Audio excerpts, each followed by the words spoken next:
เจ้าหน้าที่ของไทยบุกทลายโรงงานสินค้าอุปโภคบริโภคปลอมซึ่งเป็นสินค้าแบรนด์ดังอายิโนโมโตะและรสดีเป็นสินค้าที่มีทุกครัวเรือนรวมมูลค่าความเสียหายเกือบ2 ล้านบาท Time to shareสวัสดีท่านผู้ชมกลับมาพบกับรายการทำทูแชร์สำหรับหัวข่าวที่เราอยากจะนำเสนอในวันนี้ก็คือเกี่ยวข้องกับเรื่องของสินค้าปลอมที่กำลังเป็นกระแสในโซเชียลในปัจจุบันซึ่งเจ้าหน้าที่ของไทยได้บุกทลายโรงงานสินค้าอุปโภคบริโภคปลอมซึ่งว่าเป็นสินค้าแบรนด์ดังอายิโนโมโตะและรสดีเป็นสินค้าที่มีทุกครัวเรือนและก็รวมมูลค่าความเสียหายเกือบ2 ล้านบาทในข้อข่าวได้มาจากสำนักข่าว CIA ประเทศไทยเมื่อวันที่ 17 เมษายน 2026 เจ้าหน้าที่ของไทยได้ร่วมกันแถลงผลการปฏิบัติการเทคดาวน์เครือข่ายผลิตและจำหน่ายแป้งนัวและผงปรุงรสปลอมรายใหญ่สืบเนื่องมาจากการจับกุมผู้ค้ารายย่อยในพื้นที่จังหวัดชัยภูมิเจ้าหน้าที่ขยายผลสืบสวนกว่า 3 เดือนจนพบแหล่งผลิตขนาดใหญ่สุกเสื่องอยู่ภายในซอยสแกงงาม 50 แขวงสะแมดำเขตบางขุนเทียนกรุงเทพมหานครก่อนจะรวบรวมพยานหลักฐานขอหมายค้นเข้ากวดสอบ 3 จุดต่อมาเมื่อวันที่ 25 มีนาคม 2026 ที่ผ่านมา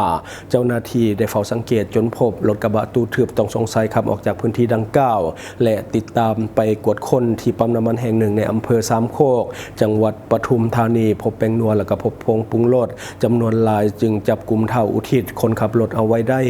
จากนั้นเจ้าหน้าที่เกี่ยวข้องของไทยได้ร่วมกับกรมอาหารและยาหรือว่าอย.เข้ากวดค้นเฮือนพักในซอยสแกงงาม 50 พบเท่าเกียงไก่พร้อมกับพนักงานรวมทั้งหมดเป็น4 คนกำลังลักลอบผลิตสินค้าปลอมเรียนแบบยี่ห้อดังเป็นผงปรุงรสรสดีและก็แป้งนัวกายิโนโมโตะโดยใช้วัตถุดิบที่บ่ได้ผ่านมาตรฐานและสถานที่ผลิตบ่ถูกสุขอนามัยจากการสอบสวนเท่าเกียงไก่ให้การรับสารภาพว่าได้ดำเนินการผลิตสินค้าปลอมมาเป็นเวลา2 ปีแล้วโดยผลิตตามคำสั่งซื้อมีกำลังการผลิตสูงถึงมือละประมาณ 1,500 ซองก่อนจะนัดส่งสินค้าตามจุดนัดหมายหรือว่าส่งผ่านบริษัทขนส่งเอกชนเพื่อหลีกเว้นการกวดสอบและกระจายสินค้าไปจำหน่ายในพื้นที่ตลาดบางแคและเขตหนองแขมเบื้องต้นสามารถจับกุมผู้ต้องหารวมกันทั้งหมดแม่น7 รายพร้อมกับของกลางเป็นแป้งนัวจำนวน 4,800 กับ4 ซองผงปรุงรสปลอมเป็นรสดีก็คือ 1,532 ซองและวัตถุดิบรวมทั้งอุปกรณ์ต่างๆที่ใช้ในการผลิตจำนวนหลายรวมของกลางทั้งหมดแม่น 24,918 อันมูลค่าความเสียหายเกือบ 2 ล้านบาท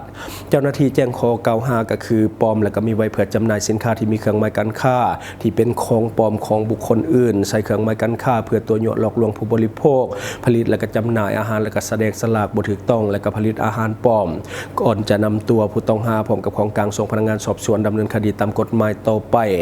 ทางด้านสำนักงานคณะกรรมการอาหารและยาหรือว่าอย.ได้เตือนประชาชนให้ระมัดระวังในการซื้อสินค้าโดยเฉพาะเครื่องปรุงอาหารที่อาจจะมีการปลอมแปลงและก็นำไส้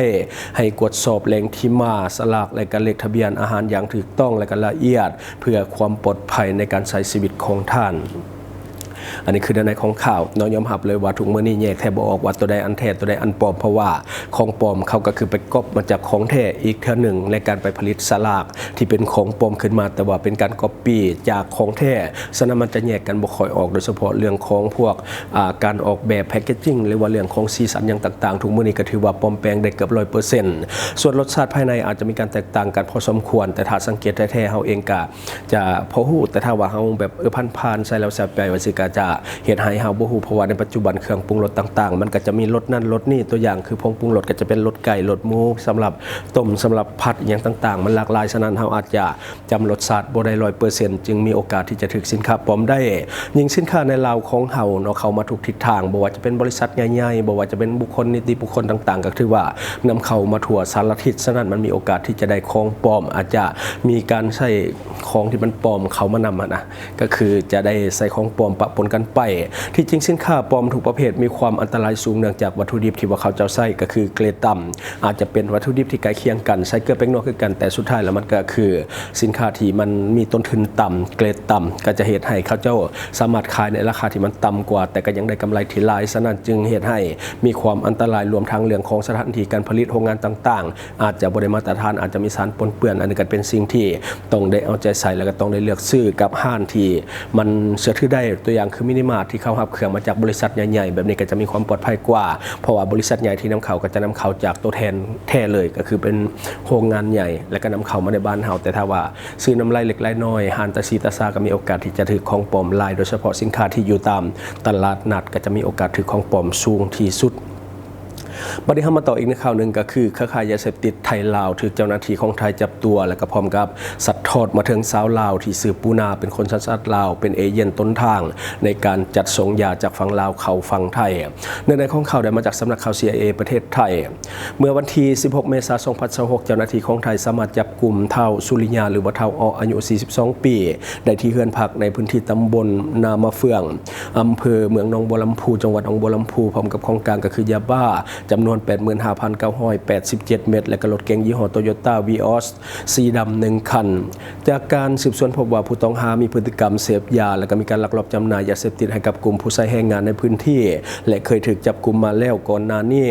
แต่ในระหว่างการประกันตัวก็คือในการประกันตัวในชั้นศาลจนกว่าเจ้าหน้าที่เขาตรวจสอบพบผู้ต้องหาก็คือหากนอนอยู่ในอู่ที่ว่าอยู่ในเฮือนของตนเองก็คือเปและก็ยอมรับว่าหากเสพยาบ้ามาบ่ดนผลการกดค้นอย่างละเอียดพบว่ายาบ้าถูกซุกเสื่องอย่างแนบเนียนใน3จุดได้แก่ภายในรถยนต์ที่ว่าจอดอยู่ในค้างเฮือนและก็ฝังดินบริเวณแคมป์หัวและก็ซุกเสื่องในซองลับใต้คันไดของเฮือนตนเองจากการสอบสวนผู้ต้องหาให้การรับสารภาพว่าหับยาบ้ามาจากเครือข่ายก็คือนางสาวปูนาเป็นคนสัญชาติลาวโดยได้หับของบริเวณซอยข้างสนามบินอุดรธานีก่อนจะนำมาพักไว้ที่เฮือนและก็รอท่าคำสั่งกระจายสินค้าส่งให้กับลูกค้าตามจุดนัดหมายต่างๆซึ่งปลายแคมป์ทางหรือว่าหลักกิโลเมตรในพื้นที่จังหวัดอุดรธานีหนองคายหนองบัวลำพูและก็ขอนแก่นโดยได้รับค่าจ้างก็คือมัดละ 1,000 บาทเฮ็ดมาแล้ว5ครั้งนอกจากนี้ยังพบพฤติกรรมอำพรางตัวสุดแสบโดยผู้ต้องหาได้นำสติกเกอร์สำนักงานตำรวจแห่งชาติของไทยมาติดไว้ที่แว่นรถและก็ด้านหน้าทางด้านหลังทั้งด้านหน้าและด้านหลังเพื่อที่จะหวังตัวเจ้าหน้าที่ให้หลีกเว้นการเหียกกวดตามด่านต่างๆซึ่งเจ้าตัวก็ยอมรับว่าซื้อมาจากตลาดนัดในราคาเพียงแต่20 บาทเท่านั้นเบื้องต้นเจ้าหน้าที่ได้แจ้งข้อกล่าวหาก็คือเสพยาเสพติดให้โทษประเภทหนึ่งก็คือยาบ้าและก็จำหน่ายยาเสพติดให้โทษประเภทหนึ่งโดยการมีไว้เพื่อจำหน่ายก่อนจะส่งตัวมอบให้กับพนักงานสอบสวนสถานีตำรวจภูธรสพ.เมืองหนองบัวลำพูเพื่อดำเนินคดีตามกฎหมายและก็เล็งขยายผลไปยังเครือข่ายที่เกี่ยวข้องก็คือนางสาวปูนาที่อยู่ฝั่งสปป.ลาวโดยเฉพาะผู้ที่อ้างว่าเป็นต้นทางของยาก็คือนี่แหละสาวปูนาที่เป็นคนลาวเนาะก็คือเครือข่ายยาเสพติดของไทยและกันลาวถูกจับอยู่ไทยแต่ว่านางสาวปูนาอยู่ลาวบ่ได้ถูกจับเนาะอันนี้ก็คือเนื้อในของข่าวที่เอาเก็บมาเล่าสู่ฟังหวังว่าท่านจะได้รับสาระดีๆสำหรับท่านที่ว่าเบิ่งรายการเฮาอยู่คิดเห็นจะได้กับสิ่งที่มานำเสนอไปก็อย่าลืมฝากไว้ภายใต้คอมเมนต์ของเฮาและข้าพเจ้าจะเข้าไปอ่านด้วยตนเองขอขอบใจสนใจโฆษณาประชาสัมพันธ์ธุรกิจและผลิตภัณฑ์ของท่านผ่านรายการของเฮาสนใจติดต่อตามข้อมูลที่ขึ้นหน้าจอในปัจจุบันได้เลย